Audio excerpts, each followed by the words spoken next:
আমি সিজন 2 এর টপ 10 কন্টেস্ট্যান্টকে জ্যান্ত কবর দিতে যাচ্ছি এখন। ওরা আমাদের সত্যি কবর দেবে। গার্ডস, ওদেরকে জ্যান্ত কবর দাও। মানুষ সবসময় এই ভয়টাই পেয়ে থাকে। আমি কি নিজেকে একবার কবর দিয়ে দেখতে পারি? হ্যাঁ অবশ্যই। এর ভেতরে আটকে থাকাটা খুবই ভয়াবহ।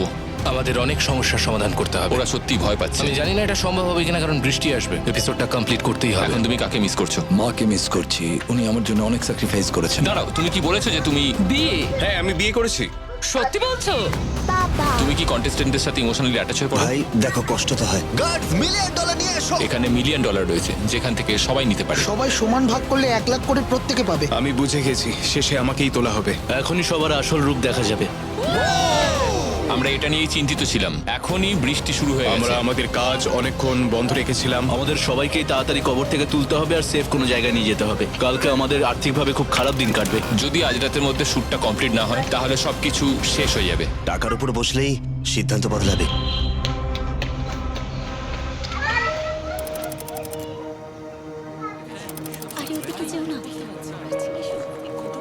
ও মাই গড, কন্টেস্টেন্টরা এখনো জানেই না যে ওদের পরিবারের লোকেরা এসেছে ওদের সারপ্রাইজ দিতে। ওদের বাবা মা, ভাই বোন, কারোর ওয়াইফ, কারোর হাজবেন্ড, কারোর পার্টনার, তারা এবার ভেতরে আসতে চলেছে ওদেরকে সারপ্রাইজ দিতে। হাই বাবা। নিক, তুমি এখানে 1 মাসেরও বেশি রয়েছো, তাই আমি জানতে চাই কাকে মিস করছো তুমি? মাকে মিস করছি, মানে আমি কি করে বোঝাবো। উনি আমার জন্য সারা জীবন অনেক স্যাক্রিফাইস করেছেন আর চেষ্টা করেছেন আমার স্বপ্ন পূরণ করার। তুমি বলতে পারো খুব কম মানুষ আমার জন্য এরকম ভাবে ভেবেছেন। আমিও মায়ের স্বপ্ন পূরণ করব। তোমরা নিকের মা আর নিকের বোন। হ্যাঁ, হ্যাঁ। তোমাদের এখন কেমন লাগছে? মানে ও এত দূর যে আসতে পেরেছে তার জন্য আমরা খুবই খুশি। এবার যাও, ভেতরে চলে যাও।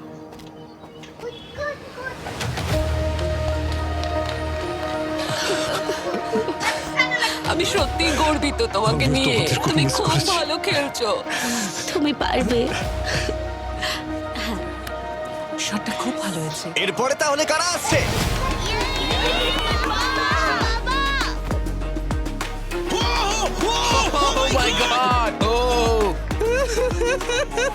এটা আমার সব থেকে ফেভারিট সিন। বাচ্চাগুলোকে দেখো একবার। খুব ইমোশনাল। হ্যাঁ। হ্যাঁ, ওয়াও। হ্যাঁ, আর একবার ভাবো ওদের এত প্রেসারের মাঝে এমন সারপ্রাইজ পেলে কতটা খুশি হবে। এটাই আমার খুব ভালো লাগছে। হ্যাঁ। একে অপরের পরিবারের সাথে দেখা করে কেমন লাগছে? আমরা একটা ছেলে পেয়েছি, তোমরা একটা মেয়ে পেলে। জিমি, এখন মনিকার জিম কি করছে? ভালো আছে, খুবই আনন্দে আছে। আচ্ছা, ওরা কি এটা জানে যে এখানে কি হয়েছে? মানে ওরা যে বিয়ে করেছে? না, মানে জিম বলেছে আমরা বিয়ে করেছি, আর ওদের প্যারেন্টস বলছে আর আমি বললাম মানে সত্যিই করেছে। বিয়ে? হ্যাঁ বিয়ে করেছি। সত্যি বলছো? হ্যাঁ আমরা ছোট্ট করে ওখানে একটা বিয়ের অনুষ্ঠান করেছি। ও যদি জিমকে কি বলবো? ভালোবাসে, আমিও ওকে ভালোবাসি। ওয়াও! মানে আপনারা তো খুব সহজেই মেনে নিলেন, আর আমি ভাবছিলাম ওর বাবা মা কি ভাববে। আমাদের খুব পছন্দ হয়েছে। হ্যাঁ, কেমন আছো? বিহাইন্ড দ্য সিনের সমস্ত ভিডিও করছে, তোমরা দেখেছো হয়তো। হ্যাঁ, এবার সবাই ওকে ভিলেন ভাববে হয়তো। না না না না না না, আমি ভালো মানুষ, আমি এখানে সব থেকে ভালো মানুষ। কন্টেস্টেন্টরা এখন পরিবারের সাথে রয়েছে, আর এদিকে বিশাল একটা সেট তৈরি করা হচ্ছে শেষ রাতের খাবারের মতো। দেখেছো ওখানে ওরা কি সেট করেছে? হ্যাঁ, ওটা দারুণ লাগছে। ঠিক আছে সবাই আমার পিছনে এসো। এটা তো পুরো একটা হ্যারি পটারের ডিনারের মতো লাগছে। এবার গার্ডেদের ভেতরে আসতে বলো। এদিক কি অদ্ভুত লাগছে। ওয়াও, দারুণ লাগছে। ও মাই গড, খুব ভালো লাগছে দেখতে। চিয়ার্স। সাধারণত যুদ্ধে পাঠানোর আগে সেনাবাহিনীতে এসব করে। খুব তাড়াতাড়ি দেখা হবে। এটাতে আমি আরো বেশি মোটিভেশন পেলাম এবং আমি ওদের জন্য এটা জিতবো। দেখো, আমাদের কিছু জিনিস মিস্টার বিস্টের মতোই করা উচিত। জ্যান্ত কবর থাকা আমাদের মোস্ট ভিউড ভিডিও, আর এটা আমরা অনেকবার করেছি। শুনতে খুব অবাক লাগে যে কাউকে তুমি জ্যান্ত কবর দেবে, কিন্তু বিস্ট টিম এটাতে অভ্যস্ত। আমি কি নিজেকে কবর দিতে পারি? হ্যাঁ দিতে পারো। সত্যি? হ্যাঁ নিশ্চয়ই। ওয়াও! ভালোভাবে শুয়ে পড়ো। ও, ভয়ঙ্কর না? যাদের ক্লস্ট্রোফোবিয়া আছে তারা এখানে থাকবে কি করে? এটা তো একদম। এটা চিন্তার বিষয়। এখানে এয়ার লেভেলটা কেমন? মানে আমি অক্সিজেন কিভাবে পাবো? নিচে থেকে পাম্প হয়ে ফিল্টার হয়ে ঢুকছে। ঠিক আছে, এবার উঠে পড়ো। ভাই, এটা খুবই ভয়ঙ্কর। দেখানো হচ্ছে যে এখানে সকলকে জ্যান্ত কবর দেওয়া হচ্ছে, কিন্তু আসল ঘটনা হলো এখানে $1 মিলিয়ন রয়েছে, যা যে কেউ নিতে পারে। হ্যাঁ, এটা আগের বছরের মতনই, প্রত্যেকের জন্য $1 লাখ। যদি ওরা সমান ভাগে ভাগ করে, কিন্তু আমরা আগের বছর দেখেছি দ্বিতীয় জন গিয়েই অনেকটা বেশি নিয়ে নিয়েছিল। আমি 6,50,000 নেবো। আমরা চাই না কেউ শুনুক বা দেখুক এখানে কি হচ্ছে, তার জন্যই আমরা সিদ্ধান্ত নিচ্ছি ওদেরকে মাটির তলায় রাখার। ওরা এখন খুবই ভয় পাচ্ছে। ক্লিয়ার্স একটা এমার্জেন্সি মিটিং ডেকেছে, কারণ ওরা খবর পেয়েছে যে হয়তো ঝড় বৃষ্টি হতে পারে। আমাদের এটা শুরু থেকেই খুব ভালো একটা স্টোরি তৈরি করতে হবে। আমি জানি না এটা হবে কিনা, কারণ বৃষ্টি আসবে, কি হবে সেটাও বুঝতে পারছি না। এটা সত্যি একটা খুব বড় সমস্যা। একটাই জিনিস চাপের, যে রাতে আমরা এই ভয়ঙ্কর কাজটা করব সেই রাতে প্রচন্ড বৃষ্টিপাতের সম্ভাবনা রয়েছে। তাতে সব থেকে বড় সমস্যা হলো যদি আমরা সবাইকে কবর দিয়ে দিই এবং যদি আমরা টাইমার চালু করে দিই আর তার কিছুক্ষণের মধ্যেই যদি প্রচুর বৃষ্টিপাত শুরু হয়, তাহলে আমাদের সবাইকে সঙ্গে সঙ্গে কবর থেকে তুলতে হবে। Oh my God! ওদের সেফ জায়গায় নিয়ে যেতে হবে এবং ক্লিয়ার হবার অপেক্ষা করতে হবে, তারপর আবার কবর দিতে হবে। এটা তো আর অনেক পুরোটা সময়। করতে বেশ কয়েক ঘন্টা সময় লেগে যাবে, আর সেটাতে আর্থিকভাবে খুবই চিন্তার বিষয় আমাদের কাছে। হ্যাঁ, এটা খুবই কমপ্লিকেটেড, কারণ ড্রোনগুলো এখানে ঠিকভাবে উড়বে না, আর আমাদের অনেক জিনিস নষ্ট হয়ে গেছে। প্রায় $5 লাখ খরচা হবে। আমি বুঝতে পারছি না এখন কি বলা উচিত, কিন্তু আমাদের এপিসোডটা যেভাবেই হোক শেষ করতে হবে। অবশ্যই করতে হবে। এখন এখানে অনেক কিছু ঘটে চলেছে আর অনেক কিছু সমাধান করতে হবে আমাদের।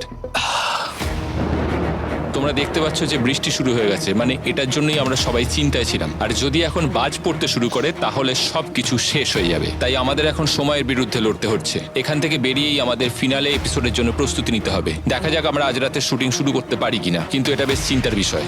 গার্ডস, মশালগুলো নিয়ে এসো। এখন সবার কাছেই মশাল রয়েছে। এবার আমার সঙ্গে গেটের দিকে চলো। এই রাস্তাতেই জিমি আর টপ 10 প্লেয়াররা যাবে, যেখানে ওদের জ্যান্ত কবর দেওয়া হবে। আর এরা ক্যামেরাগুলো কভার করে দিয়েছে আর মশালগুলোকে এমনভাবে জ্বালিয়েছে যাতে বৃষ্টি পড়লেও না নেভে। এই কবরগুলো এই সিজনে এলিমিনেটেড হওয়া প্লেয়ারদের। বেস্ট প্লেয়ারদের নাম ফ্রন্টে রাখতে হবে যাতে তারা ঢোকার সময় দেখতে পায়। ও মাই গড, এগুলো কি সব প্লেয়ারদের কবর? ও মাই গড, না! যদি ওরা জেসির নাম দেখে, জেফের নাম দেখে, কেটির নাম দেখে, তখন আমরা ওদের রিয়াকশনগুলো নিয়ে তার পেছনে ফ্ল্যাশব্যাক চালিয়ে 30 সেকেন্ডের জায়গায় আমি 2 মিনিটের একটা কন্টেন্ট পেয়ে যাব। শুধু ওরা লেন দিয়ে আসছে এই সময়টা। রেস্ট ইন পিস ভাই।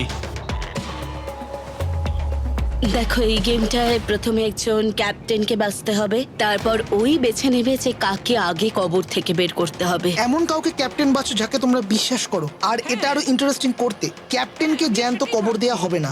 একটা ক্যাপ্টেন বাছো যাকে বিশ্বাস করো, এবং সেই ক্যাপ্টেনকে আমরা কবর দেব না। এখানে সবচেয়ে বড় টুইস্ট হলো যে ওরা জানে না কি হতে চলেছে। আর এই মুহূর্তে নিক এবং মনিকা নির্বাচিত হওয়ার জন্য বড় প্রতিদ্বন্দ্বী, তারা আনুষ্ঠানিকভাবে ভোট দিতে চলেছে। সবাই মতামত জানিয়েছে। আমি একটু অবাক হলাম কারণ ওরা সবাই নিককে ক্যাপ্টেন করলো, কারণ এটাই কিন্তু ওদের কাছে একটা অনেক বড় সুযোগ ছিল ওই স্ট্রং দলকে ভেঙে দেওয়ার। নিক, তুমি হলে ক্যাপ্টেন, আর বাকি সবাই নিজেদের কবরে যাও। এখন ওর উপরেই সব চাপ দেওয়া হয়েছে। এখন এই এপিসোডের মেন ক্যারেক্টার ওই। গার্ডস, ওদেরকে জ্যান্ত কবর দাও। যেমনটা তোমরা দেখছো, 9 জন প্লেয়ারকে জ্যান্ত কবর দেওয়া হচ্ছে। ও মাই গড! ও, তুমি একজন চিত্রগ্রাহক হিসেবে এটাকে কিভাবে দেখছো? দেখো, ওদের ভেতরে কেমন অনুভূতি হচ্ছে সেটাই ওরা ক্যামেরার সামনে বলছে। মুখে সোজাসুজি একটা ক্যামেরা আছে। আমাকে এখন সত্যি কবর দেওয়া হচ্ছে। ওরা তো খুব তাড়াতাড়ি মাটি ভরছে। আর আরো দুটো ক্যামেরা দুপাশে রয়েছে, যদি ওরা এপাশ ওপাশ করে তাই। আর এই কফিনগুলো এতটাই বড় যে ওরা উঠেও বসতে পারবে কফিনের মধ্যে, তাই একটা পায়ের কাছেও ক্যামেরা লাগানো। ও মাই গড! বিশেষ করে 7 দিন জিমি কবরে থাকার সময় আমরা এটাই শিখেছি সবাই, যে ক্যামেরা কিভাবে লাগানো উচিত একটা ছোট্ট জায়গার মধ্যে। ওদেরকে এখন সত্যিই কবর দেওয়া চলছে। গার্ডস, $1 মিলিয়ন নিয়ে এসো। তোমরা সবাই নিককে তোমাদের ক্যাপ্টেন বেছেছো, আর নিক এরপর আরেকজনকে তুলবে। আর এইভাবেই চলবে যতক্ষণ না তোমরা 10 জনই উঠে আসছো। আর নিক এখন প্রথমে যাবে, তাই ও হয়তো মিলিয়নিয়ার হতেই পারে। অনেক কিছু ভাবার আছে। এই যে এখানে রাখা রয়েছে $1 মিলিয়ন ক্যাশ। তুমি তৈরি হলেই আমাকে জানিও এখান থেকে কতটা তুমি নিজের ব্যাংক অ্যাকাউন্টে নিতে চাও। আমি কি চাই তোমরা কি জানো? আমি চাই আগের সিজনের মতন যেন একটা মুহূর্ত হয়। দেখো, আমরা এখানে অর্থ ভাগ করতে আসিনি। এটাই একমাত্র আমরা ভাগ করতে পারতাম।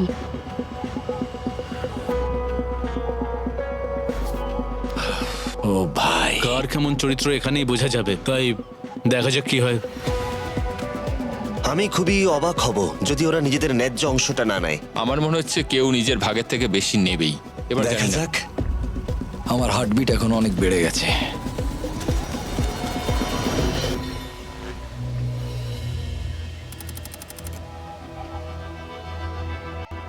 তাহলে কত নিচ্ছ? আমি দেখেছি। ঠিক এবার আছে। বলবে আমার সম্পূর্ণ বিশ্বাস এখানে সবাই $1 লাখ করেই নেবে। আমি এখন নেব $2,50,000। ওয়াও, খুব খারাপ করলো। তোমার কি মনে হয় পরিবারের সাথে দেখা করার পর নিক সিদ্ধান্ত বদলালো? তোমরা কি সেই জন্যই গেমটার আগে এটা প্ল্যান করেছিলে? হ্যাঁ, পরিবারের সাথে দেখা করানোর একমাত্র উদ্দেশ্য এটাই। এটা হলো নিকের $2,50,000। এটা তোমার চিন্তা ভাবনা সবকিছু বদলে দেবে। এটা কিন্তু দারুণ হচ্ছে। ওরা কেউ জানে না এরপরে কি হতে চলেছে। টাকার উপরে বসলেই সিদ্ধান্ত বদলাচ্ছে। তুমি বলেছিলে টাকাটা সবাই সমান ভাগেই ভাগ করবে। হ্যাঁ, আমি মেনে নিচ্ছি, আমি ভুল বলেছিলাম, কিন্তু এটা টিভিতে দারুণ লাগবে। হ্যালো অগাস্টে, দিনের শেষে আমাকে বাড়ি যেতে হবে আর নিজের খেয়াল রাখতে হবে, তাই আমি $2,50,000 নিয়েছি। তো নিক একটা বড় সিদ্ধান্ত নিয়েছে। ও এখন অগস্ট থেকে কবর থেকে বার করতে চলেছে। ও বাইরে বেরিয়ে এলে তোমার সম্পর্কে কি ভাববে? ও যদি আমাকে না বোঝে তাহলে আমার কিছু করার নেই। এই তো অগাস্টে তুমি প্রথম প্লেয়ার যাকে ওপরে তুললো। আশা করি তুমি জানো আমি খারাপ মানুষ নই। ওদের বৃষ্টির জন্য অনেকটাই দেরি হয়ে গেল, মানে এখন রাত 2 কি 3টে বাজে। আর কিছুক্ষণের মধ্যে সূর্য উঠে পড়বে, যেটা এই কবরস্থানের যে লুকটা রয়েছে সেটাকে নষ্ট করে দেবে। তো আমরা এখন এবার বৃষ্টি থেকে রোদের দিকে এগিয়ে চলেছি, যেহেতু ওরা এখন মাত্র একজনকেই কবর থেকে তুলেছে। এখন তুমি নিকের থেকে দূরে আছো, ওর ব্যাপারে কি ভাবছো? আমার মনে হচ্ছে বিস্ট গেমসে ওর যাত্রা শেষ হয়ে এসেছে। এটা হলো তোমার $7,50,000, আর তোমাকেই সিদ্ধান্ত নিতে হবে যে এর মধ্যে থেকে তুমি কতটা নিতে চাও। আমার মনে হয় না আমি 2.5 লাখ নিতে পারবো। আমি নেব 83,333। তাহলে এত পরিমাণ অর্থই তুমি বাড়ি নিয়ে যেতে চাও? হ্যাঁ, ওয়াও। আমি জানি না এরপর কি হতে চলেছে। ওয়েদার দেখে তোমার কি মনে হচ্ছে? মানে আমার মনে হচ্ছে যেন ওদিক থেকে একটু মেঘ খারাপ আসছে। রয়েছে ওয়েদার, কিন্তু সূর্য এক্ষুনি উঠবে, আর সূর্য উঠে গেলে এসব খুবই খারাপ দেখতে লাগবে। ঠিক আছে, এখন এতটাই রাত হয়ে গেছে, মানে তোমরা দেখতে পাচ্ছ যে কেডি ঘুমিয়ে পড়েছে, হ্যানা অবধি ঘুমিয়ে পড়েছে, আর জিমের মতোই আচরণ করছে। বাকি যারা কবরে রয়েছে তারা জানতেও পারছে না ওপরে এখন কি হচ্ছে। সবাই এখন তাড়াহুড়ো করছে যাতে সূর্য ওঠার আগে এপিসোডটা শেষ করা যায়। আমরা 5 জন প্লেয়ার সানলাইটে উঠলে সামলাতে পারবো না, কিন্তু 3 জন উঠলে সামলানো যেতে পারে।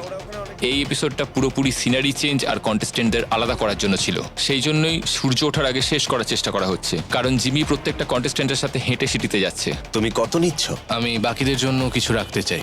যাতে ওরা সিদ্ধান্তটা কোনো রকম প্রেশার ছাড়াই নিতে পারে। আমি $1,00,000 নেব। একমাত্র তুমিই জানো কত নিচ্ছ। তারপর জিমি আবার কবরস্থানের দিকে ফিরে যাচ্ছে, যেটা এখান থেকে অনেকটাই দূর, আর সূর্য প্রায় উঠে গেছে, যেটা এখন সত্যি সমস্যা। বেসিক্যালি আমরা এই এপিসোডটা তাড়াতাড়ি শেষ করতে চাইছি সূর্য ওঠার আগে। ও মাই গড!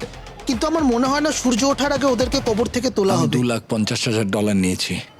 আমি সত্যিই ভাবতে পারিনি যে নিক $2.5 লাখ নিতে পারে। জ্যাক, তুমি তাহলে এর মধ্যে থেকে কতটা নিচ্ছ? $81,000। আমি কারোর সাথে খারাপ করতে চাই না, তাই আমি এখান থেকে আমার ন্যায্য পাওনাটুকুই নেব। এটা পুরোটাই তোমার। ঠিক আছে, জিমি এসে গেছে গাইস। Let's go. ওকে খুব খুশি দেখাচ্ছে। আমার সঙ্গে চলো। খুব তাড়াতাড়ি সকাল হয়ে যাবে। তোমার কি মনে হয় কে সবচেয়ে বেশি পাল্টি মারতে পারে এই গেমটাতে? হয়তো ব্রেড। উফ, যা ভেবেছিলাম তার চেয়ে কম রয়েছে। এখন প্রায় শেষের দিকে, আমি জানি না ও করতেও পারে। দেখো, তোমায় বলে রাখি, এটা কিন্তু তোমার $4,85,000। এখন এটা তোমার সিদ্ধান্ত, কিছু বাকিদের জন্য রাখবে কিনা। আমার চোখের সামনে আমি এত অর্থ কখনো দেখিনি। পৃথিবীতে খুব কম মানুষই আছে যারা নিজের চোখে $5,00,000 দেখেছে, আর তার মধ্যে থেকে $4,00,000 নিতে অস্বীকার করেছে। দেখো, খেলার মাঝামাঝি সময় সূর্য উঠলে অতটা অসুবিধা হবে না, আর গেমটা অর্ধেক হয়ে গেছে। তার জন্য এই মুহূর্তে সূর্য উঠলে আমরা সামাল দিতে পারবো, কারণ অর্ধেকটা হয়ে গেছে। আমি চাই না এই শোটা দেখার সময় তোমার কোনো আফসোস হোক, তাই সময় নিয়ে ভাবো। ও মাই গড। আমি কখনো ভাববো না বিশ্বাসঘাতকতা করার কথা। বাকিদের থেকে কি বেশি সময় নিচ্ছি আমি? এখানে এতক্ষণ ধরে রয়েছে যে দেখো আকাশে সূর্য উঠে গেছে। বিশ্বাস হচ্ছে না ওর এত সময় লাগছে। এটাই হয়তো এই শো এর সব থেকে গুরুত্বপূর্ণ মোমেন্ট। সূর্য আস্তে আস্তে উঠছে, কিন্তু ওদের কোনো অসুবিধা হচ্ছে না, কারণ এপিসোডের বেশিরভাগটাই হয়ে গেছে। এখানে প্রত্যেকেই খুব ভালো মানুষ, কিন্তু চোখের সামনে যখন এত পরিমাণ অর্থ থাকবে তখন যে কেউ বদলাতে বাধ্য। ব্রেট, তাহলে এর মধ্যে কতটা তুমি নিতে চাইছো? আমি এখান থেকে $2,50,000 নেব জিমি। কনগ্রাচুলেশনস, এটা অনেকটাই অর্থ। ব্রেট 2 ঘন্টা সময় নিল এই সিদ্ধান্তটা নিতে। আমি এটা ছুতে চাই না, আমার খুব খারাপ লাগছে। আমি খুব খুশি যে ব্রেটকে এতটা সময় দিতে পেরেছি। দেখো, আমার ধারণা স্পষ্ট যে আমি চাই না কেউ এটা নিয়ে পরে আফসোস করুক। মানে দেখো, ভালো করে ভেবেছে, তারপর সিদ্ধান্ত নিয়েছে। এটা আমার জীবনের সব থেকে কঠিন সিদ্ধান্ত ছিল।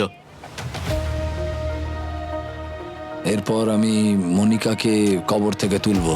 সত্যি? হ্যাঁ, এবার ওকেই তুলতে হবে। ও হয়তো খুব চিন্তা করছে। যখন তুমি সিটিতে যাবে কি মনে হয় কত টাকা ওখানে পড়ে থাকবে তোমার জন্য? আশা করছি সেখানে $4 লাখ থাকবে। তুমি ভাবছো এটাই থাকবে? হ্যাঁ, তাই তো মনে হয়। ঠিক আছে। প্রচুর অবাক হলাম। তুমি ভেবেছিলে এখানে তুমি $1 লাখ পাবে, কিন্তু যদি তুমি তোমার ন্যায্য ভাগটা নাও সেটা হবে মাত্র 47,000। যাই হোক, এখান থেকে তুমি কতটা অর্থ নেবে সেটা আমাকে বলার আগে একবার কয়েনটা দেখাতে পারবে? ঠিক আছে, একটা বড় টুইস্ট আসতে চলেছে এই এপিসোডে। ওরা $5 লক্ষ নিয়ে এসছে মনিকাকে ঘুষ দেওয়ার জন্য। তার বদলে মনিকাকে কয়েনটা বিক্রি করতে হবে, যেটাকে ফ্লিপ করলেই পুরো প্রাইস পুলটা 10 মিলিয়ন হয়ে যেত। গার্ডস, ভেতরে চলে এসো। তোমার কয়েনের ব্যাচটা জার্সিতেই থাকবে। তোমাকে কাউকে বলতেও হবে না যে কয়েনটা তুমি বিক্রি করেছো। এটা একটা বিশাল পরিমাণ অর্থ, আর এটা তুমি পেতেই পারো। শুধুমাত্র তুমি আমাকে এই কয়েনটা দিয়ে দাও। আমি এই কয়েনটা তোমায় বিক্রি করব। তুমি জিতে নিয়েছো $5 লাখ। কেমন লাগছে? সত্যি বলতে এখনো বিশ্বাস হচ্ছে না, কিন্তু আমার মনে হয় $5 লাখ এই মুহূর্তে নিয়ে নেওয়াটাই ভালো সিদ্ধান্ত। আর এখানে যা রয়েছে তা আমি বাকি 3 জনের জন্য রেখে দিতে চাই। এটাই হয়তো বিস্ট গেমের ইতিহাসে সব থেকে বড় মাইন্ড গেম, যেটা ও এইমাত্র করলো। এর জন্য হয়তো সিজনটা জিততেও পারে। Hi Jim. সকাল হয়ে গেছে। ওরা প্রতিটা মুহূর্ত ক্যাপচার করছে। এই এপিসোডটাতে অনেকটা বেশি সময় লাগছে বলে তোমার কি কস্টিং নিয়ে চিন্তা হচ্ছে? দেখো, আমাদের কাছে কিন্তু কন্টেন্টই সবকিছু। আমরা চাই এপিসোডটা ভালো হোক। ও, কেউ বিশ্বাসঘাতকতা করেছে। $62,420 নেব। $63,057 আমি নেব। 10 জনই বেরিয়ে গেছে, কবরস্থান ফাঁকা হয়ে গেছে, আর আমরা সিটিতে যাবার পরেই সবাই কিউব থেকে বেরিয়ে আসবে। কেউ জানবে না কে কত নিয়েছে যদি ওরা নিজে না বলে। টাইলার, এখন কি হতে চলেছে? সবাই এখন কিউব থেকে বেরিয়ে আসবে। গার্ডস, কন্টেস্ট্যান্টদের নিয়ে এসো। তারা এখন কোর্টের মাঝখানে এসে দাঁড়াবে। জিমি বলবে তোমরা কথা বলতে পারো, কিন্তু বলতেই হবে এমন কোনো মানে নেই। তারপর দেখা যাক কি হয়। এখন তোমরা 10 জন কথা বলতে পারো, মজা করো।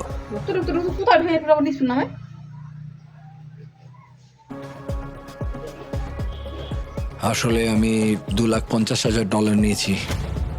আমি এখন কাউকেই বলবো না যে আমি কয়েনটা বিক্রি করেছি। আর এটাই হবে মনিকার ভিলেন হওয়ার সিজন। আর তাই আমি সিদ্ধান্ত নিলাম যে $0 নেব। আমার মনে হয় রিয়েলিটি শো এর ইতিহাসে সেরা মুহূর্তগুলোর মধ্যে এটা একটা। জিম অবাক হয়ে গিয়েছিল, আর সবাই ওকে হাগ করছে, ও কাঁদছে। যখন ওকে গাড়ি থেকে ভিতরে নিয়ে এসে দরজা খুললাম তখনও এরকম করছে। কিন্তু সব থেকে বেশি কষ্ট পেলাম যে তোমরা কথা দিয়েছিলে যে আমার খেয়াল রাখবে, কিন্তু তোমরা অবশেষে যা যা করলে তাতে তোমার মনে হলো না সেটা। দেখো, মনিকা এখন যেটা করলো সেটা হচ্ছে কাঁদলো আর বললো আমার বিশ্বাস হচ্ছে না যে তোমরা এটা করেছো। দেখো, আমাকে ক্ষমা করো। কোনো ব্যাপার না। ও দুর্দান্ত খেলেছে, আর এটা আমার খুব ভালো লাগলো। এখন তুমি সবার কাছ থেকেই প্রচুর সহানুভূতি পাবে।